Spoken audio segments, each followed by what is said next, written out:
Amém, irmãos. Bom dia. Amém. A pessoa vem cá, Rosângela.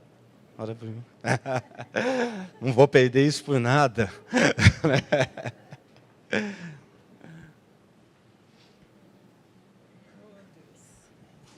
Senhor Deus, o Senhor é quem chama, o Senhor escolhe desde o ventre.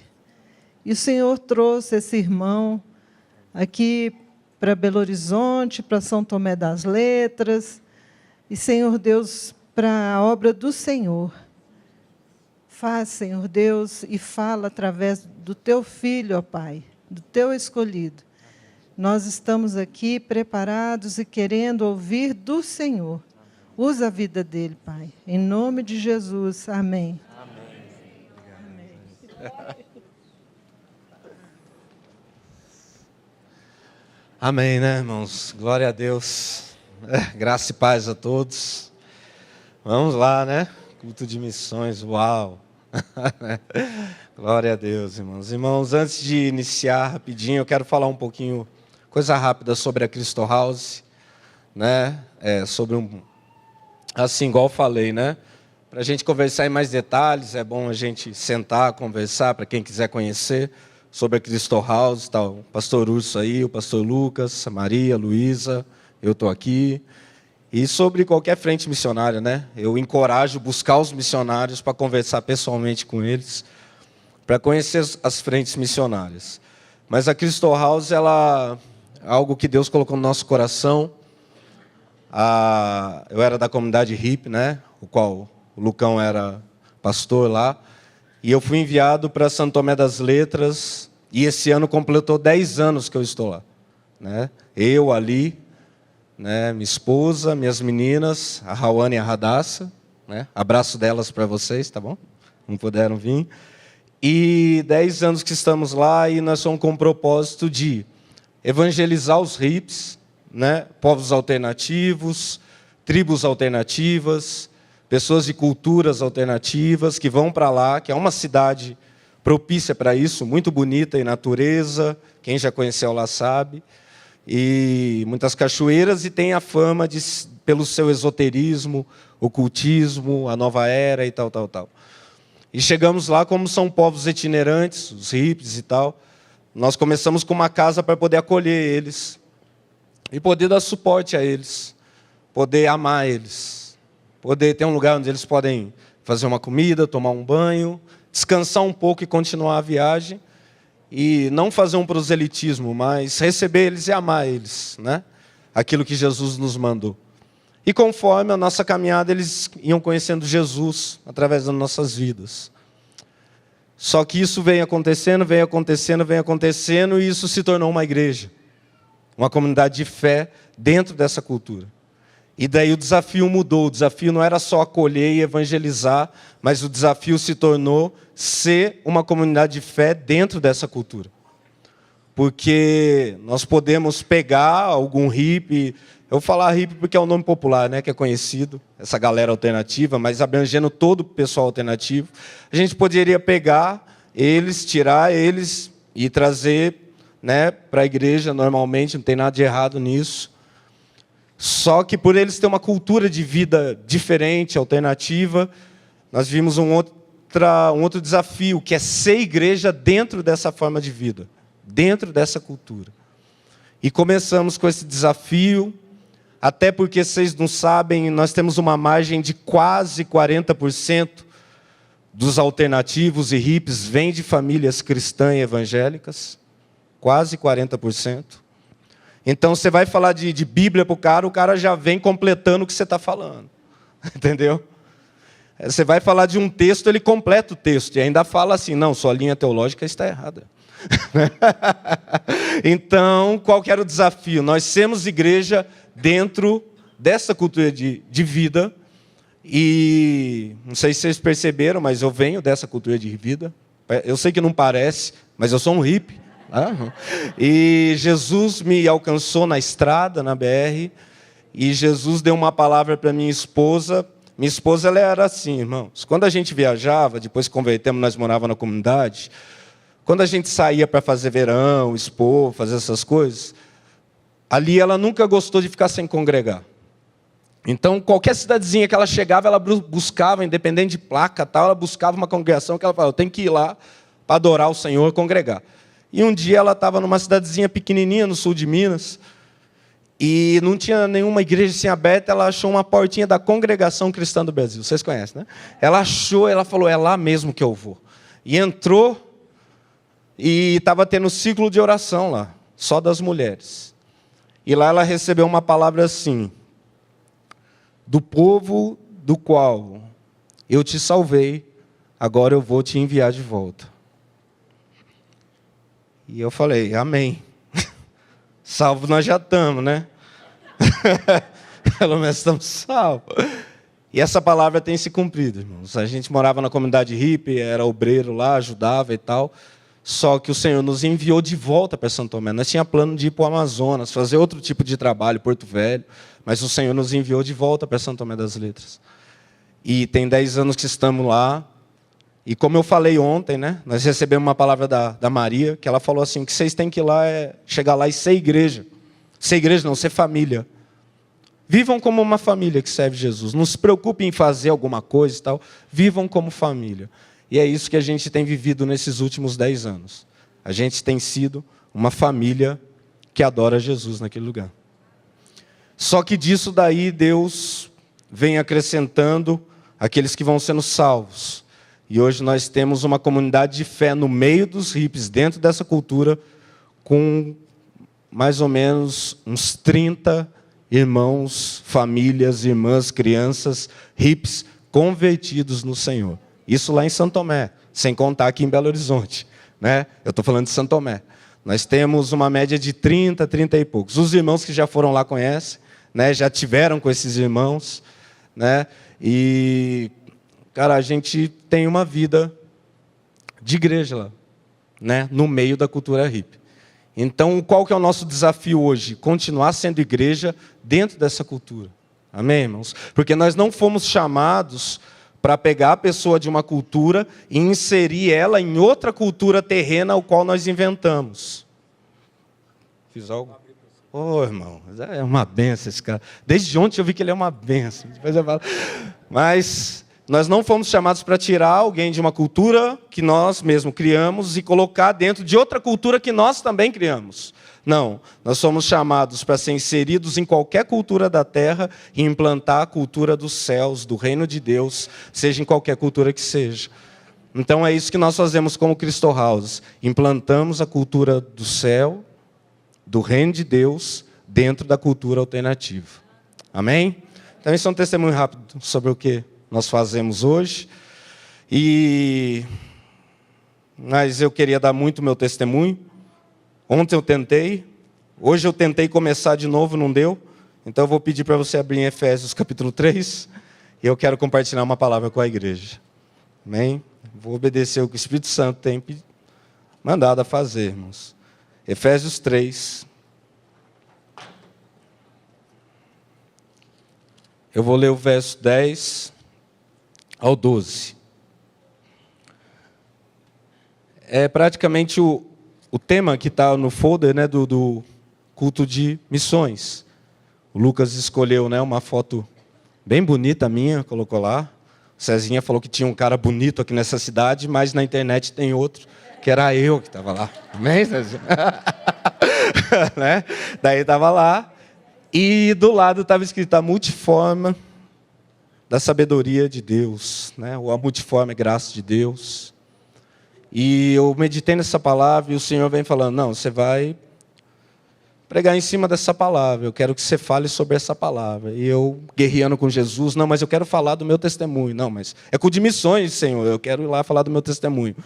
Eu te enviei para ir lá e falar dessa palavra. Amém, Senhor, não discuto mais, eis-me aqui, né? Então vamos ler Efésios 3, do verso 10 até o verso 12. Deixa eu ver quanto tempo eu tenho ali. Correto. Efésios 3, do 10 ao 12. A intenção dessa graça era que agora, mediante a igreja, a multiforme sabedoria de Deus se tornasse conhecida dos poderes e autoridades nas regiões celestiais, de acordo com o eterno plano que Ele realizou em Cristo Jesus, nosso Senhor, por intermédio de quem temos livre acesso a Deus em confiança pela fé. Amém? Até aqui só. Ontem eu falei aqui no culto de missões, no culto de jovens, sobre essa palavra, mas eu só falei um ponto dessa palavra. Então hoje eu queria aprofundar um pouco mais ela. Aqui, só para nós termos um contexto, o apóstolo Paulo ele está preso, todos vocês sabem, e está escrevendo para a cidade de Éfeso, para a igreja que se encontrava lá, e ali ele está expondo o entendimento que ele tinha do mistério de Deus. Ele fala, eu estou aqui, como eu escrevi agora há pouco, daí você lê o capítulo 1 e 2, você vai ver o que ele escreveu. Aqui eu estou expondo o entendimento que eu tive do mistério de Cristo, do mistério de Deus, que não foi revelado aos homens antigamente, mas foi revelado agora a seus profetas e apóstolos, e eu estou aqui como o menor dos menores para anunciar isso a vocês. Isso é o que o apóstolo Paulo está falando aqui no início.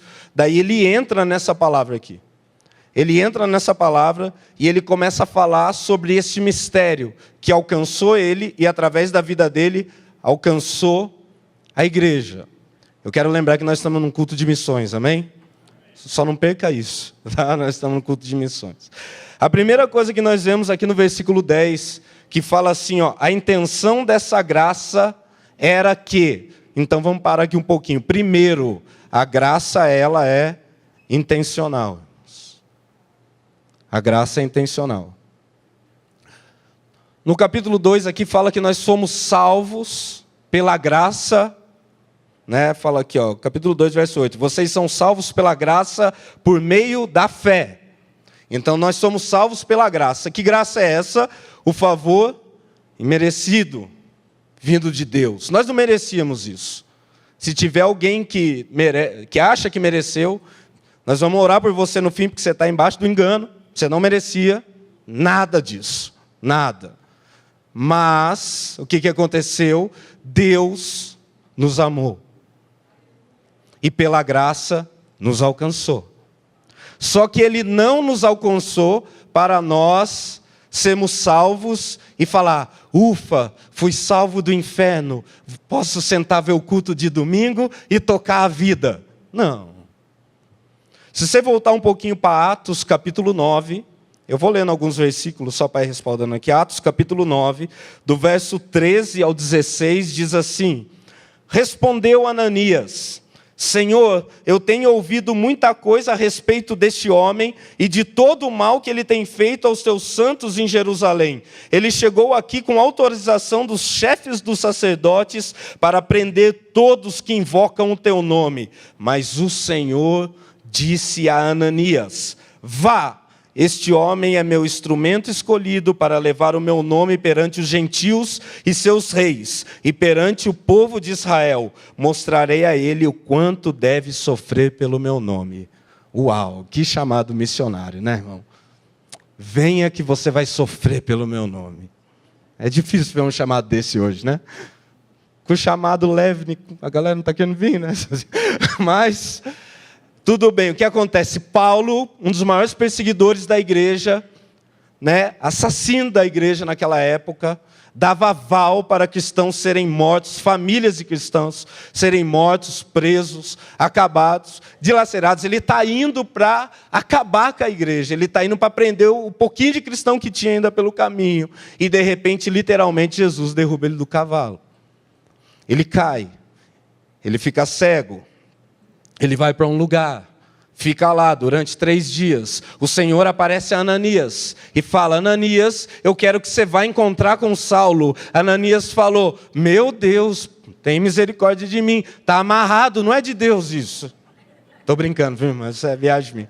Ananias, por quê? Porque Ananias está sendo convidado a ir encontrar o assassino dele. O cara que ia prender ele. O cara que ia matar ele. O Senhor aparece em visão e fala assim, Ananias, Eu poderia te mandar para qualquer outra cidade, para você fugir desse cara. Mas não, eu quero que você vá ao encontro desse cara. Uau, né, gente? E daí Ananias, é lógico, ele fala a mesma coisa que eu falaria. Eu acho que ele fala, Senhor, mas esse cara está matando cristão. Senhor, esse cara ele veio aqui para acabar com aqueles que invocam o teu nome. E o Senhor fala, vá, porque esse homem é um instrumento escolhido meu, para levar o meu nome aos gentios, aos seus reis e ao povo de Israel.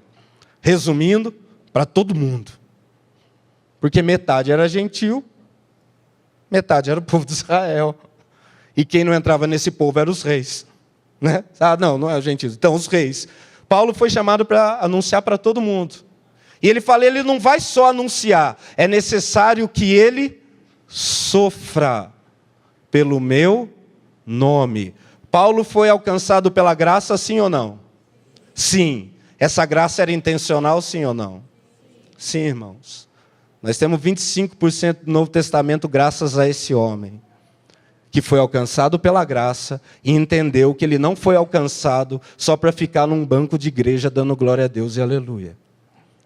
Mas ele foi alcançado porque ele tinha que levar o evangelho e dar sua vida pelo nome de Jesus.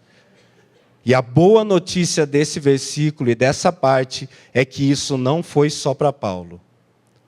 Se você foi alcançado pela graça, a graça ao qual você foi alcançado, ela tem uma intenção. Vou repetir. Se você foi alcançado pela graça de Deus, ou falando igual o Cezinha falou aqui, se você foi salvo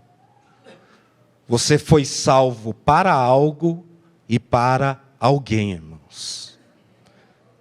Você não foi salvo só para ter uma vida tranquila, boa, relaxada e ter tudo que é o melhor dessa terra.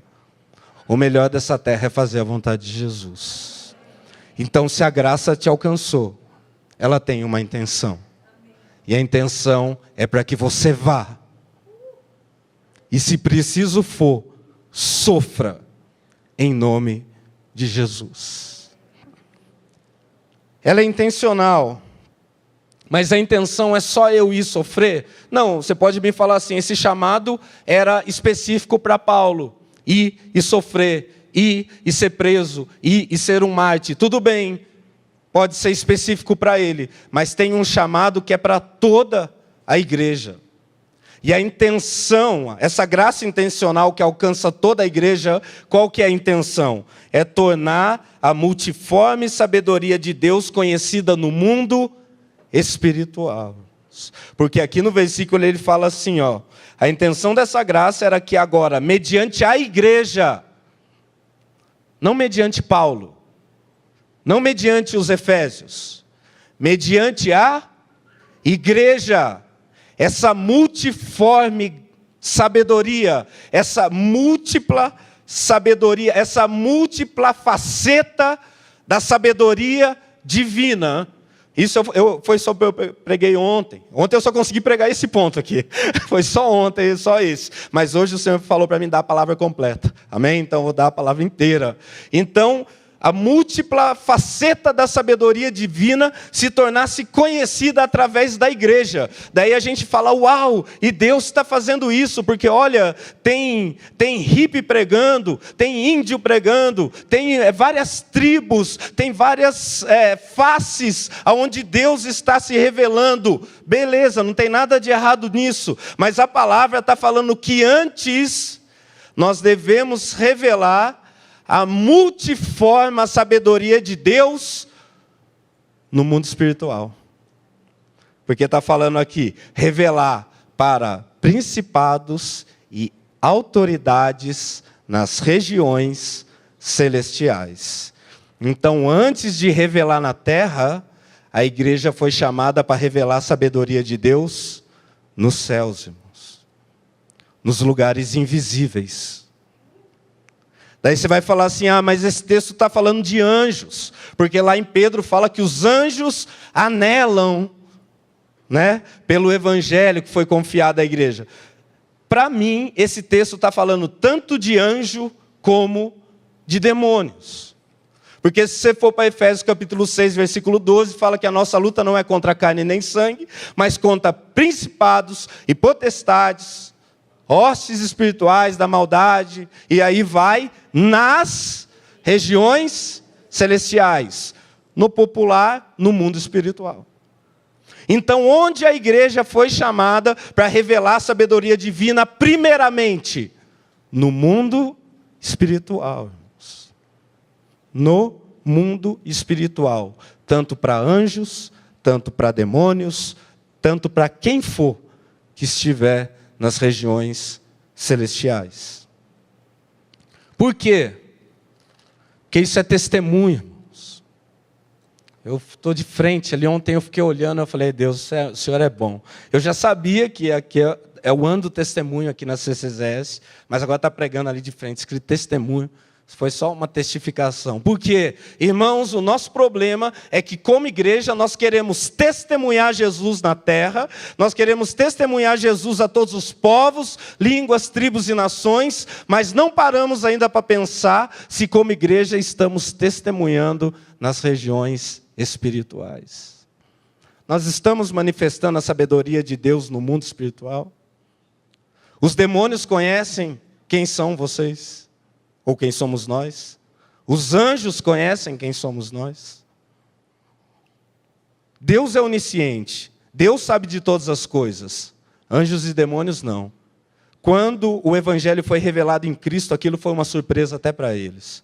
E quando o evangelho foi revelado em Cristo através de um povo como nós, daí que matou eles de infarto, irmãos. Eles falaram, desses caras não. Mas a boa notícia é que desses caras, sim, somos nós. Somos nós. Então, nós somos chamados, cara, glória a Deus, vamos sair para as ruas, vamos dar testemunho, vamos para as tribos, vamos para as nações, vamos lá para a África, São Tomé, vamos para as ruas aqui de BH, vamos lá para o Paraguai, Haiti, vamos embora, gente. Só que não tem como ir, se antes nós não formos uma revelação do conhecimento e sabedoria divina no invisível, no mundo espiritual. E tem gente que está preocupado em fazer aqui no natural. E nem se importa como se move espiritualmente. Eu acho que nós precisamos desse resgate, que o Espírito Santo tenha misericórdia de nós e nos leve a entender que o tempo de trabalho, o tempo de estudo, o tempo de cuidar das coisas daqui é importante, mas nada disso é tão importante quanto estar na presença do Senhor, nos movendo nas regiões celestiais, cara. Certa pessoa, eu falei ontem, eu vou repetir, certa pessoa falou assim, certa pregadora uma vez, eu não concordo com aquela igreja, porque só fica orando, só fica adorando, eles deviam ir para a rua evangelizar, fica só orando, adorando, orando, adorando. Ela foi infeliz na fala dela. Por quê? Porque eu já vi muita gente não fazer nada em nome de Jesus na rua, mas eu nunca vi pessoas que investem tempo em oração e adoração não fazerem nada, irmãos. Quanto mais tempo você passa com Deus nas regiões celestiais, diante do trono dele, mais fruto através da sua vida vai ser produzido nas ruas. Amém? Nós precisamos, irmãos. Nós precisamos. Se nós queremos levar esse evangelho para todas as nações, toda a terra, nós precisamos estar tempo diante do nosso Senhor. E não como pessoas sozinhas, como igreja. Seja na adoração pública ou seja no solitário. Mas mesmo quando você estiver lá sozinho, saiba que há uma igreja orando por você. Nas 12 horas aqui eu falei isso rapidinho. Faz 10 anos que estou em São Tomé e a gente passa por altas coisas lá. Quem foi lá já sabe como é os céus de lá, não preciso ficar falando, né? E tal. Se você não sabe, eu não vou falar também para te dar curiosidade disso aí, tá? E muitas coisas nós já vivemos lá, só que depois que nós somos abraçados aqui pela igreja, pela comunidade cristã, e pelo departamento de missões, como missionários, irmãos, algo mudou na nossa caminhada lá. Parou de vir problema? Não, aumentou. Parou de ficar difícil? Não, ficou mais ainda.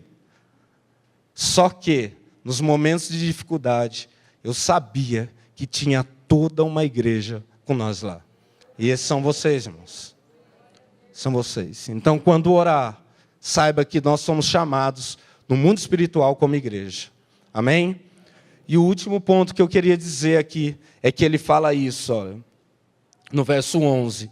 De acordo com o eterno plano que ele realizou em Cristo Jesus, nosso Senhor.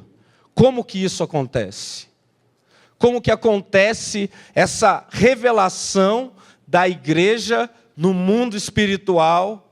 Como que nós nos movemos no mundo espiritual para poder testemunhar no mundo natural? Simples, irmãos. De acordo com o eterno plano de Deus realizado em Cristo Jesus. Antes de nós estarmos aqui, antes de estarmos aqui esta manhã, antes de qualquer um de nós se convertermos, antes de Paulo cair do cavalo, antes de qualquer coisa acontecer, Deus já tinha um plano eterno.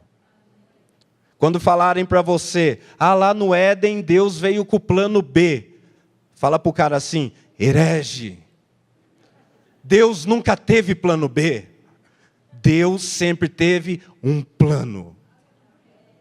E em Cristo Jesus, Ele realizou, completou, chegou na plenitude deste plano. Então Deus tem um plano.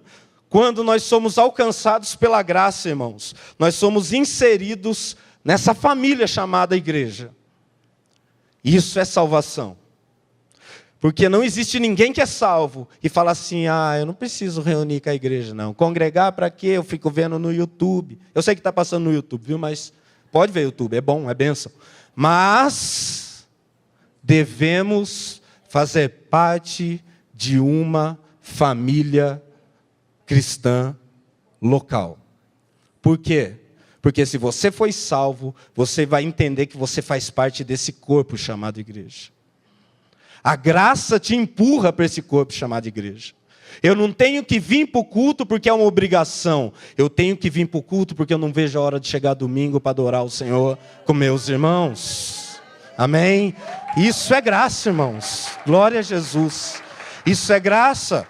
Então, quando nós somos, como igreja, nós somos chamados a tornar conhecida essa sabedoria de Deus no mundo espiritual. Do que nós estamos falando? Nós estamos falando que o que resulta, porque quando nós somos conhecidos no mundo espiritual, não tem como não resultar no mundo natural. Amém? Vocês concordam comigo? Se eu tô assim, no mundo espiritual, me movendo com Deus, vou usar essa linguagem que a gente gosta, se eu estou queimando, se eu estou em chamas com Deus, não tem por onde eu passar, alguém do meu lado não vê esse fogo, irmãos. Porque eu estou diante de Deus. Não tem como eu passar tempo diante de Deus, andar pelas ruas e alguém não sentir esse perfume. Não tem, irmãos, não tem. Não tem. Então, se ele está falando aqui que esse se mover no mundo espiritual resulta num testemunho natural, na vida natural, do que nós estamos falando? Isso acontece como? De acordo com o eterno plano de Deus que já foi realizado em Cristo Jesus. Cara, o que eu quero falar com isso? Para a gente encerrar aqui. Eu quero falar o seguinte, quando a igreja estava sendo perseguida aqui, nessa época bíblica, não tinha mais nenhum apóstolo vivo. Só tinha João, depois de um tempo, quando foi escrito o livro de Apocalipse. É lógico que eu não vou ser louco para pregar de Apocalipse aqui, né, irmãos? Eu tenho juízo ainda, né? Mas no livro de Apocalipse, todos os apóstolos estão mortos, só João está vivo. E a igreja está sendo assolada, a igreja está sendo destruída. As pequenas comunidades cristãs que tem estão sendo acabadas. Roma está usando o cristão para fazer tocha humana, para clarear as ruas de Roma. Roma está usando o cristão para divertimento de sábado. Aqui a galera vai, no Mineirão, nesses estádios aí. Lá não, lá eles iam ver cristãos vestidos com pele de bicho para leão sair correndo atrás. Essa era a realidade daquela igreja. E o único apóstolo vivo estava preso numa ilha chamada Pátimos. Qual que é a mentalidade dos únicos discípulos que estão para a rua? a igreja de Cristo acabou, cara. Vai acabar. Está matando tudo. Não está sobrando de ninguém. O único apóstolo que andou com Jesus está lá em Patmos, numa ilha, e ainda está coroa, está ancião. Ou como diz meu irmão Beckenbauer, lá de São Tomé das Letras, é um antigão. João era um antigão já, né? E ele estava preso em Patmos.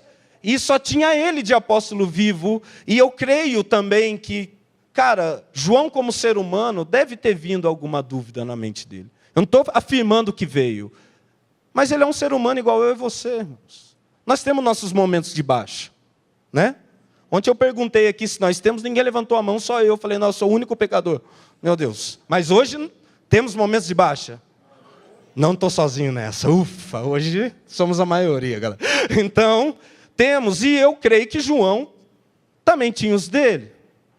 E depois que ele escreve as cartas do Apocalipse ali, cara, é maravilhoso o que acontece. Jesus aparece a ele, no capítulo 4, versículo 1. E diz assim, portanto, depois dessas coisas, isso João escrevendo, depois dessas coisas, olhei e diante de mim estava uma porta aberta no céu. A voz que eu tinha ouvido no princípio, falando comigo como trombeta, disse, suba para cá, e eu mostrarei a você o que deve acontecer depois dessas coisas. Sabe o que eu entendo que Deus está falando com João aqui? João, para de olhar para isso que está ao seu redor. A igreja não vai acabar. Para de olhar para a sua prisão, para de olhar para a sua dificuldade, para de olhar para a sua enfermidade, para de olhar para a sua falta de dinheiro, para de olhar para os irmãos que você está pastoreando lá, que está lá em Éfeso, para de olhar para tudo isso, porque eu estou abrindo uma porta no céu para que você suba aqui e eu mostre as coisas da visão, do ponto de vista daqui. Isso é se mover nas regiões celestiais. O que está acontecendo no Brasil? O que está acontecendo nas nações? Muitas coisas, mas o chamado continua sendo o mesmo. Sobe aqui e eu te mostrarei o que há de acontecer. Sobe aqui. Glória a Jesus. Estou tentando terminar aqui, irmãos. Colossenses capítulo 3, versículo 1. Portanto, já que vocês ressuscitaram com Cristo, procurem as coisas que são do alto, onde Cristo está assentado à direita de Deus. Mantenha o pensamento nas coisas do alto e não nas coisas terrenas, porque vocês morreram e agora a sua vida está escondida com Cristo em Deus. Irmãos, isso é para nós, cara. O pau está quebrando, está dando tudo errado, eu não sei o que, mudou. Ai, quem está liderando a nação? Quem está não sei o que? Ai, meu Deus, o que eu vou fazer agora? Ai, minha igreja não sei o que. Busquem as coisas lá do alto. E quando as coisas daqui da terra distraírem vocês, voltem para esse versículo. Busquem as coisas lá do alto e escutem a voz de Deus falar assim para vocês. Sobem aqui, que eu tenho uma porta aberta para vocês. Para mostrar as coisas que virão. Nós como igreja queremos saber as coisas que virão. Busquem as coisas do alto. Parem de andar baseados nas coisas daqui da terra. As circunstâncias não determinam o nosso avanço como igreja. Deus determina a nossa caminhada como igreja. Porque existe um plano eterno. E esse plano já foi realizado. O que nós precisamos é estar inseridos na vida daquele que realizou esse plano eterno. O nome dele é Jesus Cristo. Irmãos, eu quero só para... Agora é de verdade mesmo, para fechar. Nesses 10 anos, estando em São Tomé das Letras, Eu tenho acho que 15 de conversão, não sei, 15, 16, sei lá. Já nem lembro mais, irmão. Não vou falar de verdade, porque eu sou um jovem ainda e não vou falar de verdade. Mas, assim, em Santo Tomé eu tenho 10 anos. Tem uma palavra do Lucão que é muito boa. Não sei se ele já ministrou aqui, eu creio que sim, não sei. Eu tenho escutado tanto ele que eu nem sei onde ele ministrou essa palavra mais. Mas ele fala sobre as marcas de um discípulo. Ele ministrou lá em Santo Tomé, para a galera. As marcas de um discípulo. Que são as marcas do Espírito Santo, o amor de Deus e o serviço. Só que eu queria encerrar isso aqui falando das marcas da missão, irmãos. Sabe por quê? Porque nesses 10 anos, caminhando em Santo Tomé, cara, eu acho que você pode perguntar para qualquer missionário aqui. Isso acontece com qualquer cristão que anda com Jesus. Ele traz marcas. Mas eu quero ser mais específico com os missionários que estão aqui, porque o Senhor está colocando no meu coração de ser específico com os missionários que estão aqui. Nós trazemos marcas, Léo. Nós trazemos marcas. Nós trazemos marcas. Marcas da missão. E são marcas, irmãos, que muitas vezes dói. Nós trazemos marcas na área emocional, na área psicológica. Alguns de nós trazemos marcas até nas áreas físicas, nas áreas relacionais. Perdemos relacionamentos por não negociarmos os princípios de Cristo. Somos rejeitados pelas pessoas da cidade, somos tirados, somos zombados, somos mentidos. E isso durante todo o passar do ano vai causando marcas. E às vezes tem um dia que você acorda e essas marcas estão doendo. E esses dias atrás foi um dia que eu acordei e essas marcas estavam bem doloridas. E o Senhor me deu uma palavra, que eu anotei aqui, lá em 2 Coríntios, capítulo 11, 12.